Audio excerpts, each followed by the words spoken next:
Good afternoon. Good afternoon. Started to talk too fast. It's a little bit after 12 p.m. on Sunday, Super Bowl Sunday.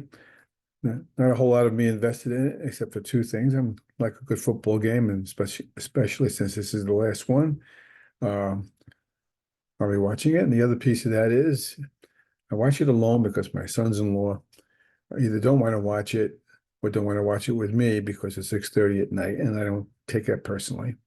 And but the good part is that I also get to eat a lot of good things that my wife is kind enough to put together for me. None of them are any good for me, but it's one day a year. You smile, and I hope that you enjoy the day, however you choose to spend it. Um, I thought that I did promise last week when I had done the previous video, it might have been the week before, that I would be coming back to the agenda, and I'm coming back to the agenda. I spent a little bit of time on this. There's some things that we've already halfway have discussed within discussion questions and within uh, the previous videos, so to speak, in the PowerPoints and so forth I've been posting up. So while we move on, and short next piece is I'm going to go back to that agenda, and I want to remind you that that agenda isn't done hyphen done DONE until uh, February 15th at probably 4:29 p.m. when you think of something else to add in or something to take out for the final version. So the one that's up now will likely be changed. I mean, not drastically, but one thing I do intend to do about the 2:15 meeting as I looked at the agenda is said to myself, this is too heavy, Bernardo heavy. This is too much of me with what I call teacher talk. And were I observing myself, and I've observed my share of teachers and professors in along the way, I always had a sharp antithesis to what I'm doing to you, which is to say I'm talking at you and you're listening. And my head bobs up and down, and maybe some of your heads bob up and down too. And that's what we've been doing since Fred Flintstone, which doesn't make it terribly effective. I think I may have mentioned that there's research to show that teacher talk, that is to say, lecture, and there's two levels of that. I'm giving you the lowest level, has a 5% retention rate of material and skills after 6 weeks. And that's first of all, I think that's probably true. And secondly, I think that's an atrocity that we spend so much time on teacher talk, lecture, in order to cover things. And that's what I'm doing now. But I will say that when we get to the 2 hour session on Thursday, I will do my level best to avoid that. I'm going to pitch it over to you and basically have you tell me what I need to know, and you tell each other what you need to know, where I think we can make it happen. There are some things I have to plug up. I will certainly plug them up, but be prepared to have my expectation of you to be highly interactive. Not what I'm doing to you right now, not at all. At any rate, the agenda, and I'm not going to get into some of the other details that I have to get into. The agenda, and I'm going to bring it up for a moment, probably more than a moment. Where are you, agenda? I think this is it. No, that's the 25th. Here it is.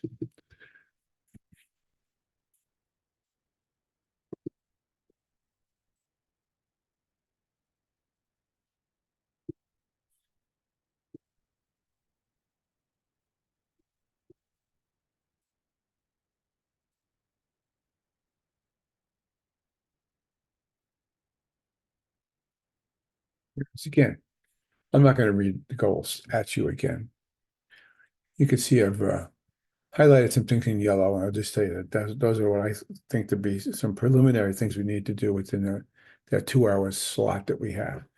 But you also see, and this is from the previous time I showed you this agenda, uh, you have two links. Now, those links were provided to you from the syllabus, and these are, in a certain sense, old links.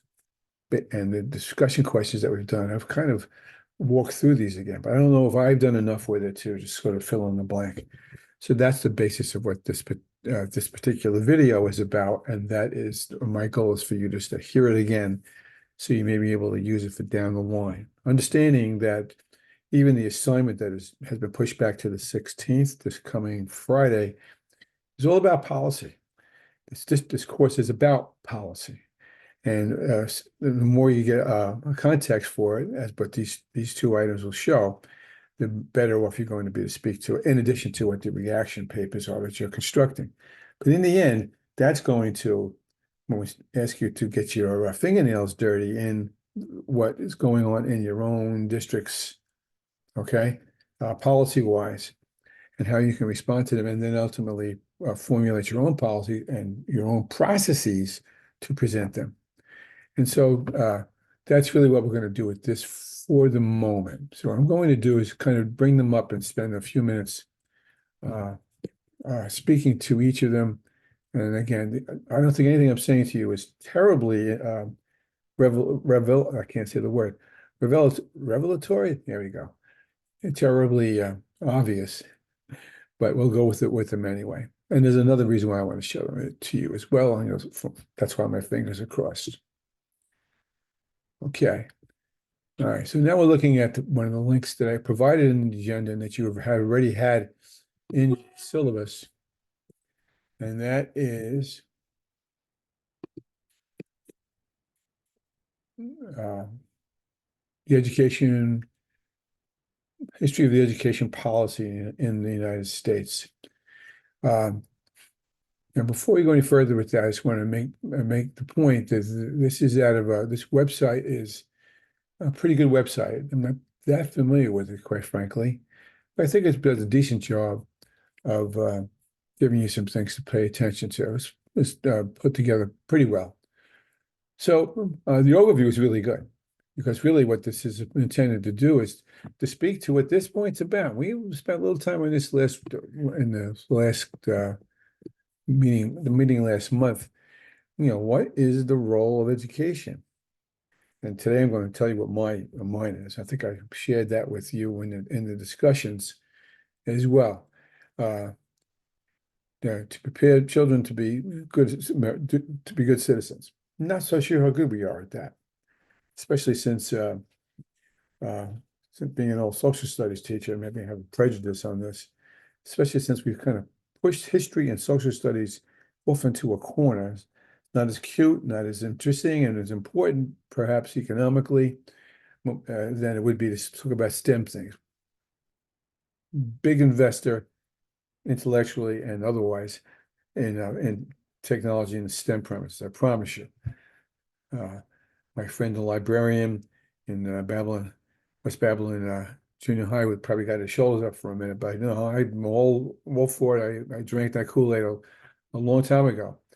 But things have suffered because we can't re-slice the pizza pie, to use an Italian expression.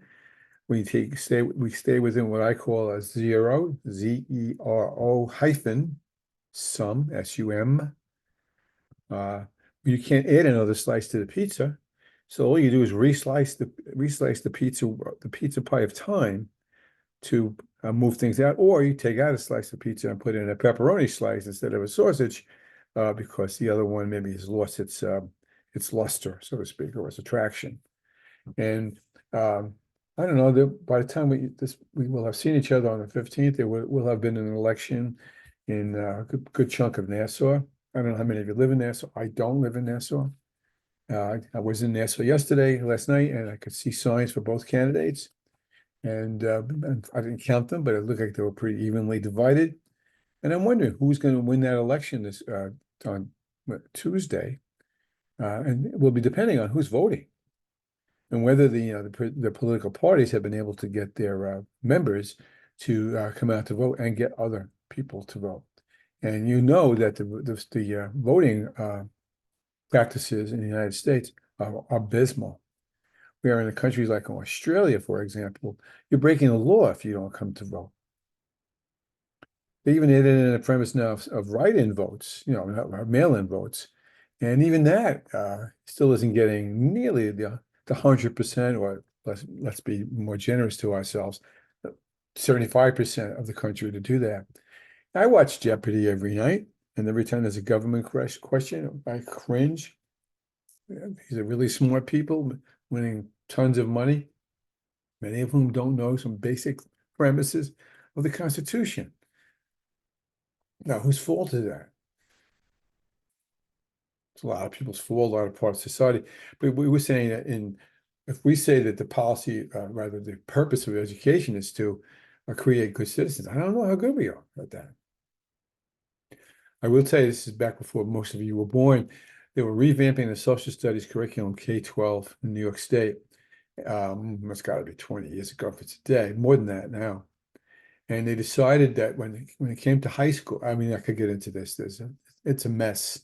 But one thing they decided to do was to have in senior year high school, all students were going, instead of going to a classroom and taking a civics course or an economics class as the last course of the sequence, they were supposed to literally get out into the community, do community service, work with politicians' offices, learn the real wheels of government locally and national and statewide and nationally. Well, that idea went over like a lead balloon. Now, one of the reasons why was because it wasn't really terribly thought through.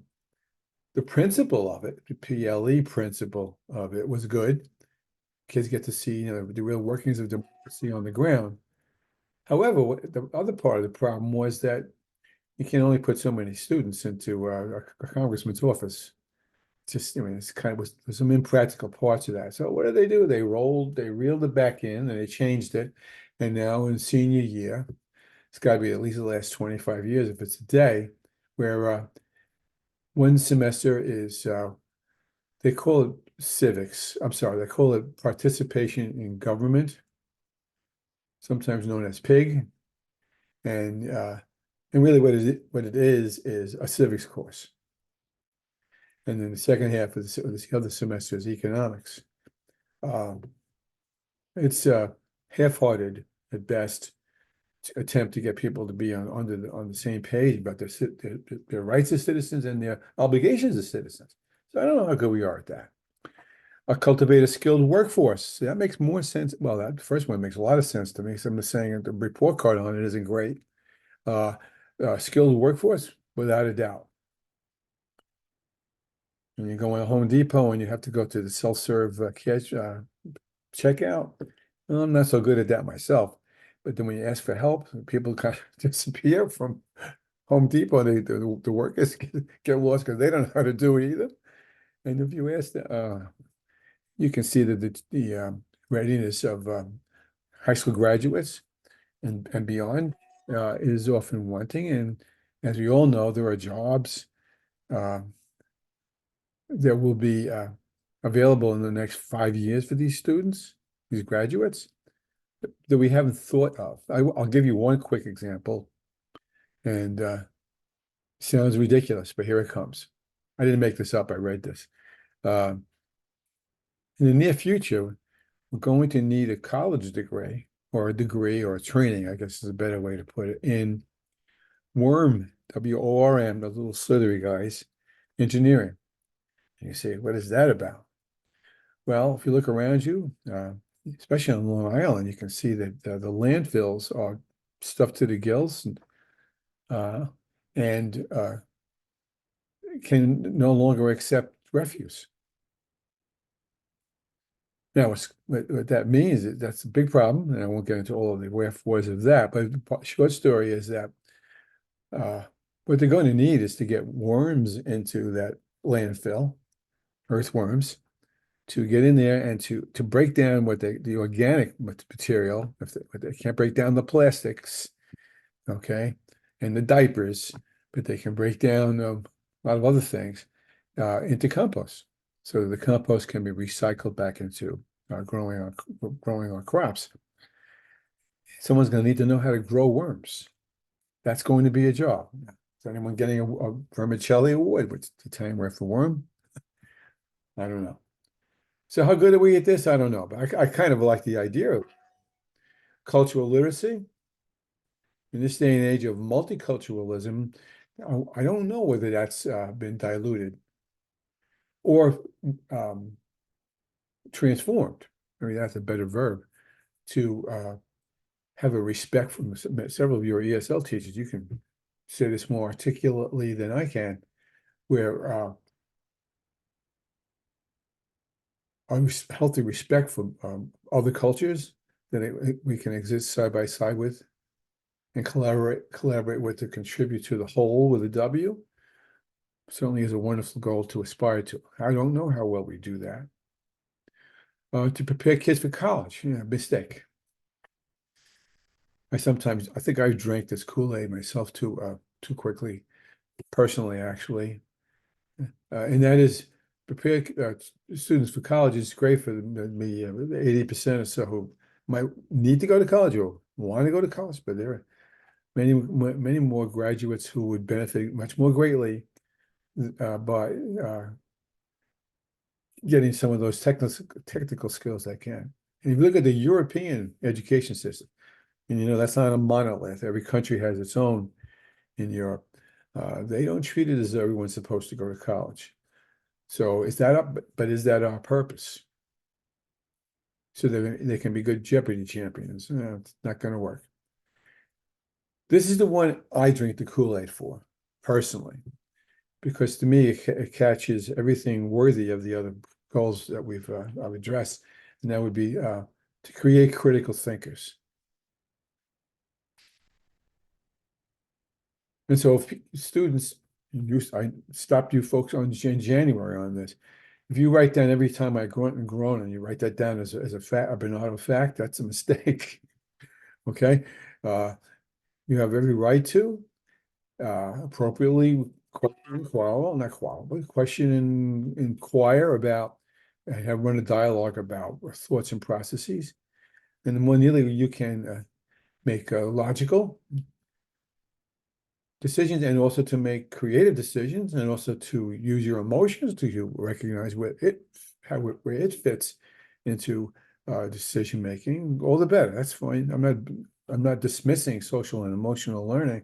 I'm weaving it back into what we're talking about because critical thinking is sometimes I think thought of as Mr. Spock. Again, that's a reference to the first Star Trek, and I don't know how many of you even know who Mr. Spock is, but he was a person who was an alien from another planet who only thought logically, left brainwise, so to speak. Is that our job to create critical thinkers? That's where I throw my money. Personally, doesn't mean I'm right. It means that's what I think. And then there's also this other premise, and I think this kind of weaves through some of these other points here, and that would be to help students compete in a global marketplace, the global economy. Now, I get that. For me, that has a lot to do with critical thinking and a lot to do with the word I've used with you several times over the past few weeks, and that would be the futuring piece. And so if there's a typhoon in Japan, it affects us. And we have to figure out how to protect ourselves against that kind of emergency or to work with it. And I'm not going to pontificate about any of these things, but those are interesting purposes to think about. Or, he shouted, are we trying to be all things to all people, do all of those things? I think we are trying to meet all of those needs. By the way, I don't think these are all of them. I just think this is the list this site offers up. Wow.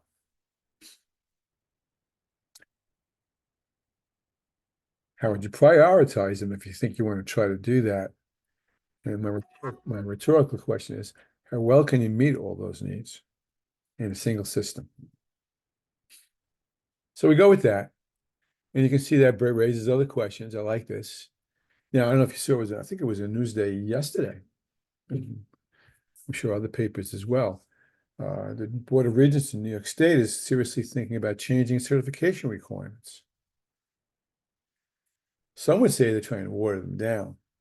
Others would say, no, we're just trying to be realistic about it. Maybe, he shouted, it's an indictment of the higher education systems that create teachers and administrators. and how effective they are. But certainly there's a movement out there to pull that together. Now, one of the sentences in the article I read yesterday said they can't get certain teachers. Can't find them. There are none who are certified. A couple of years ago, I remember I was looking to hire a librarian, Michelle. All right. There were 3 graduates across two, maybe there's 3 universities in Long Island and in New York City that graduate certified librarians. They found 3. We found 3 graduates. I wouldn't give you a penny for either of them, any of them. Right? So that probably, and try to find a physics teacher who's multilingual.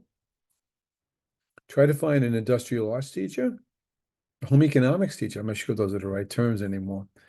Very difficult to find those people. So maybe we should change how you pull in. That's an interesting premise. I'm not going to get into all of these things here, but these are the policy issues you're going to have to be able to speak to when you're interviewing for that superintendency 5 years from now.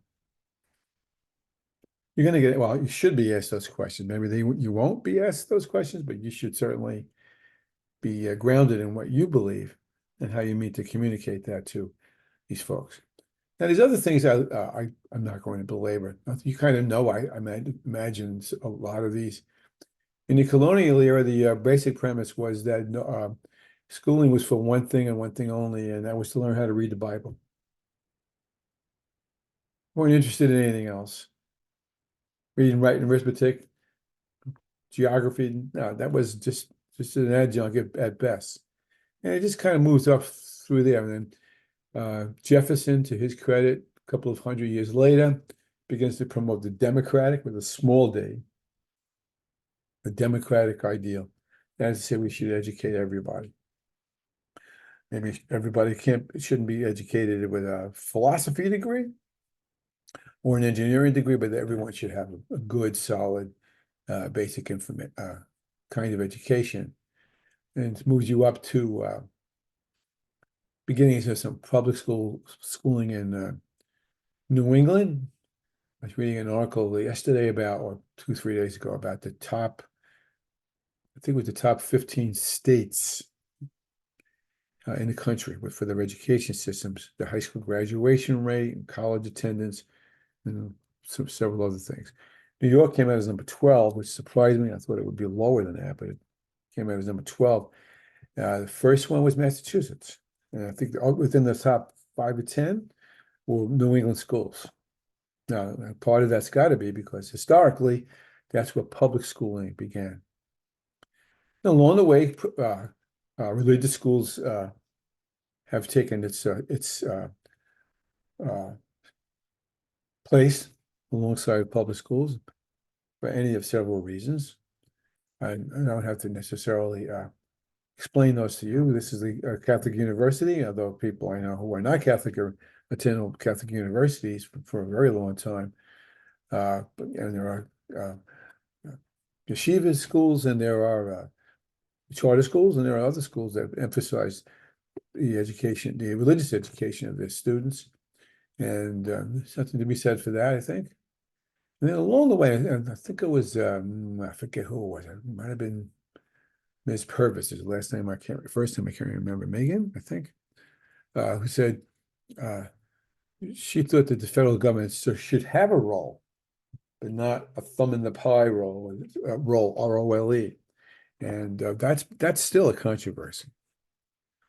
As several of you stated in your discussion questions, the government does not set curriculum in the United States, federal government. That's a state-based right, RIGHT. Well, people argue that. Now, if you look more closely at the curriculum in New York State versus the curriculum in Tennessee versus the curriculum in Florida versus the curriculum in Washington State, there's differences, but not enormous differences. A kind of quiet consensus about what should be taught and when. Some of it hopefully grounded to some learning theory principles, LES principles. Could be, but the government's increasing role goes back to those policies we're going to get to in the next website. Now, I'm not going to go back into, here's more role of the federal government. You can see it becomes more and more powerful. Yeah, I'll speak to this right now. And that would be, in fact, I don't even know if no, yes, I'll do it for a moment. I'm talking to myself here. Well, what it doesn't have here, up here someplace, big issue in terms of the role of federal government was 1954, when the Supreme Court came down and said segregation was unconstitutional. And they told schools in the South, pretty much all of them, public schools, to desegregate. Of course, a huge uproar in the South, major uproar. Uh, Bottom line was that the Supreme Court said that, separate but equal does not exist. That was the argument the Southern states were using. Oh, yeah, we have two schools, one for black kids and one for white kids, but they're equal. Same quality of education and textbooks and so forth. Totally untrue. And the Supreme Court said, no, everyone's going to have to be equal on that count. And it was, I was growing up around some of that time, and it was a very cranky time. And so we still see cranky times about that. And since then, the federal government's role and investment in civil rights issues, rights of human beings, rights of American citizens, of whatever their race or creed might be, begins to expand, making no one happy about it. But they're the ones who have been taking that stance for a very long time, since 1954. So what would be, 70 years this year, actually. And so that's a big one. And then it comes up to, you can see things begin to evolve even more. And then this is a little bit what I would say cursory, kind of uh, a quick overview. No Child Left Behind. Either you grew up in, most of you, or you've been subject to the expectations of the NCLB, No Child Left Behind laws of 24 years ago in the the second George Bush era. And people argue about whether it had worth. Personally, I did think it had worth. Misdirected and misapplied often. Basically, I said, we're going to look at subgroups. We're going to pay attention to how all kids perform. So if poor kids aren't performing well, but the rich kids in your district are, what is that? We don't want to hear the excuse. We want you to fix that. We want you to fix it. And people are still throwing their hands up about that, but the motive behind it was totally noble. And the philosophy of education systems have changed with it, I'd have to say. When Obama was elected 15 years ago now, he came up with his own version of that, added to it, called the Race to the Top. And that was, again, aiming at innovative, about poor performing schools and what we need to do about that. And along the way came Common Core. Bernardo thinks the Common Core was a good thing. However, the federal government and the state governments, and I could do a whole 30-hour course on this. The federal government and the states governments who were doing what the feds told them to do, completely blew the application of that. People totally misunderstood what Common Core was about and ran it out of town. It's still around. You raise expectations on all kids. It's not, they don't call it Common Core, but it's still here and there because we have raised standards, I believe. However, it's not nearly what it could have been had it been properly applied. And that's what that's about. And now you can also see, this is sort of an adjunct here, that online learning had to become part of what we do, given the past 3 or 4 years of the pandemic's effects and continuing effects. And we've all heard about and the phrase I use, and it's not an original one, is we were building the plane while we were flying. I told you some war stories about this. And not well, another place is better than not well. But everybody sort of suffered, and the argument and the data are coming out now. It's basically showing that there was a serious learning loss in the world, not just in the United States, for what we had to do. keep kids home, keep kids away from being ill. And we should have been ready for it, he shouted. I know people go, wow, you're talking about it. How could they know? Yeah, they should have been ready for it. And more stories galore on that one. So that's what this particular website is about. I think it's got value, and the history of it is gives you enough of a background to move forward. I think that the textbook does a nice job with this as well. So I'm going to kill this, stop the share for a minute.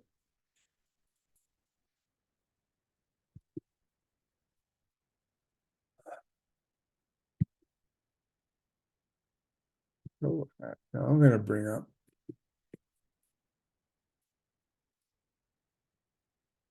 the second website on the agenda. And by the way, I'll probably add another link to this before we get to Thursday. I'm showing you this not necessarily because we're going to review some of the same things that we spoke about a minute ago, because I just wanted you to see, and I know you have seen it now, the website. Now it'd be ed.gov. Ed.gov is a treasure house of material for you policymakers. As you district office people, we're going to either formulate policy, propose it to your superintendent, work with your superintendent to develop the policy so that you can propose the policy to a board of education and to follow the policy mandates for adopting or rejecting what the policy is about. That's the chain. And it's just a host of material here. And I just wanted to make sure we pointed it out more closely. And here they are. And again, one is what we call the ESEA. Most of you have heard of this. Many of you may have gotten jobs because of the monies that have been given over to the states to distribute among their districts and buildings. Elementary and Secondary Act of 65, where they decided how they were going to distribute money for helping kids get better at what they do. I know my own district, it's usually apportioned, distributed by need, but that they're looking at free and reduced lunch rates. Far too broad a criteria, but it's the one that's used for the most part. And again, I'm simplifying. So my district was in a middle to lower middle class community, and we had some money. We weren't rolling around in it, but we had some money. So we were only allotted, I think, 3 or 4. Well, what we did, we took the chunk of money that it was, and I don't remember what the number was, and we divided that into hiring 4 instructional assistants. Basically, they were reading teachers who were not being paid as reading teachers, but being paid enough by the federal government to pull kids out of class or work with children to help them read better. And they were very effective people, and they worked with us very closely. And they were always certified teachers, at least in my school when I hired them. And that's the efforts that go there. So a lot of the money that comes out of the federal government. Now you can see, even though they don't control the states, they control it with the pocketbook. That's the point I'm trying to make among my other things. So you should know the ESEA. Almost every district has somebody, or one person, or maybe a whole department devoted to spending the money properly and filling out all the paperwork that goes with documenting what's done and how things have gone. It's a major industry all by itself. Then the civil rights.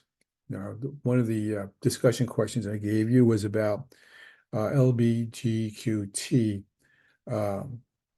policy that has come down out of the federal government to the states and down into the buildings, and some of the problems that podcast speaks to. And I'll be offering you other podcasts down the line for other topics that speaks to civil rights issues. And the most important one, famous one, I guess you could say, would be the 1954 issues. But you can see there's a title to the Disability Discrimination Acts. I mean, it wasn't that long ago. If you had I'm thinking one of my teachers actually had a Down syndrome child who, great kid, who was being denied access to the school. They didn't know how to handle. They said, we don't know what to work with this. And this teacher was a great teacher all by herself. If I could have bottled her up and made another 100 of us, I would have been John Dewey. And she said, "Oh no, you're not. My kid's going to regular school, and you're going to provide the services to him function well." Wasn't that long ago when they were not allowed to come to school. The kids were physically handicapped or other issues. There are certain disabilities that preclude some children from ever coming to school at all, but you're still responsible for educating them. And so that's the Disability Discrimination Act is a major issue. That's 504. It's called 504. It also, well, I think it speaks to well, we go down to the next premise, the sex group discrimination. And for the longest time, females could not play, there weren't any sports for females. Or if anything, some intramural things and so forth. Now you know that female athletes get all the services, the same kind of services and facilities as the male athletes get. And that's just a quick example. And you cannot discriminate against anyone for their genders, which goes back to the LGBTQ thing as well. So there's regulations about that. National origin, you understand that already. OCR, reading rooms, again, about how you administer the money that you have. And there are laws about how we administer higher education. I'm not going to read all the other ones I must address is IDEA. If you're a special education teacher, you know all about this. And that would be the Individuals with Disabilities in Education Act, which goes back to the young man I was mentioning to you before. Very specific regulations about what school districts must do to meet the needs of identifying children with special needs and how you can give them what they need to be successful, whatever that might mean.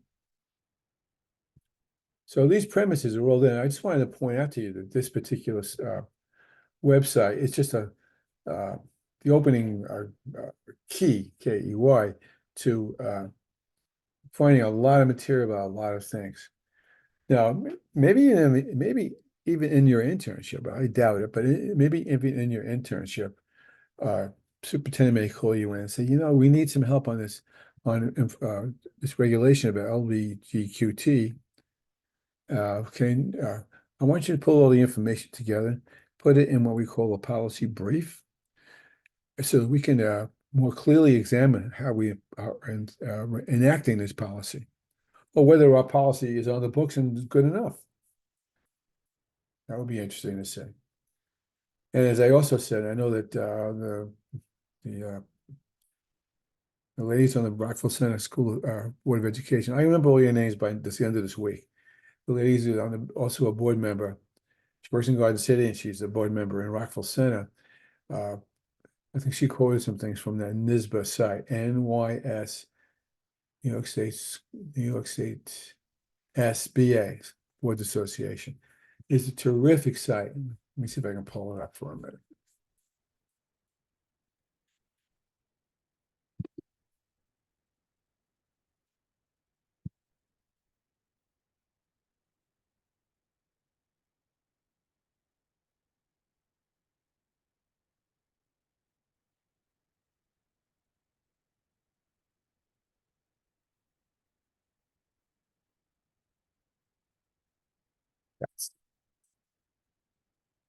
How did that get on there? You want to see my Facebook page. All right, I can't find it right at this point, but NYSSBA, New York State School Boards Association, and I'll put it up on the agenda before the class starts this Thursday. So with that in mind, and without belaboring everything I have done, so I've actually spoken longer than I thought I would.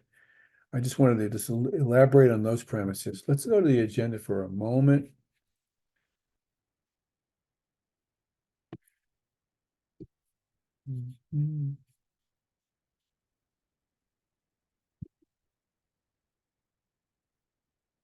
See if there's anything I need to speak to before I sign off.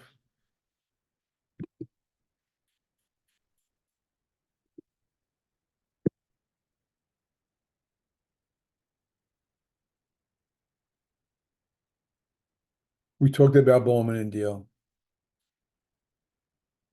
I can see I haven't done this particular YouTube yet. Let's see what that's about.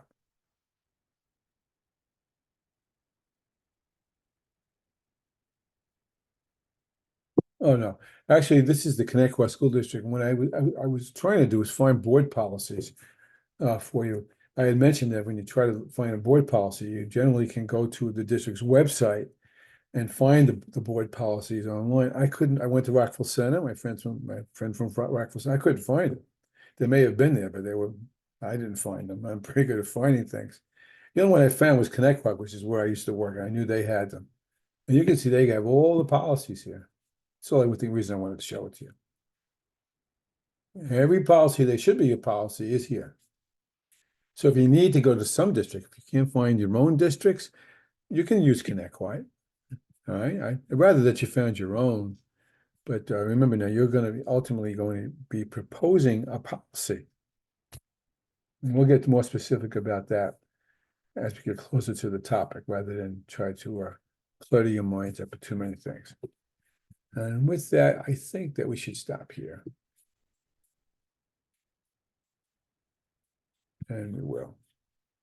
So I hope you enjoy the rest of the day, and I hope that you don't eat too many wings. I'm smiling because I will. It's one of my weaknesses, and we'll go from there. Have a great day, and I'll see you Thursday. And again, any questions? I know I know I confused myself about how the assignments and reflections were supposed to look, but that square, I extended the reaction paper, I think, to Friday. I've graded every one that I've gotten, but I've only have, I think, 3. So the rest of you are probably going to work on it today, I imagine. But you have until the 16th to complete those. And if you want to send it to me and have me respond, just give you some feedback before you post it, that's perfectly okay. I'm happy to do that for you. Okay, enough said. Talking too much. Take care.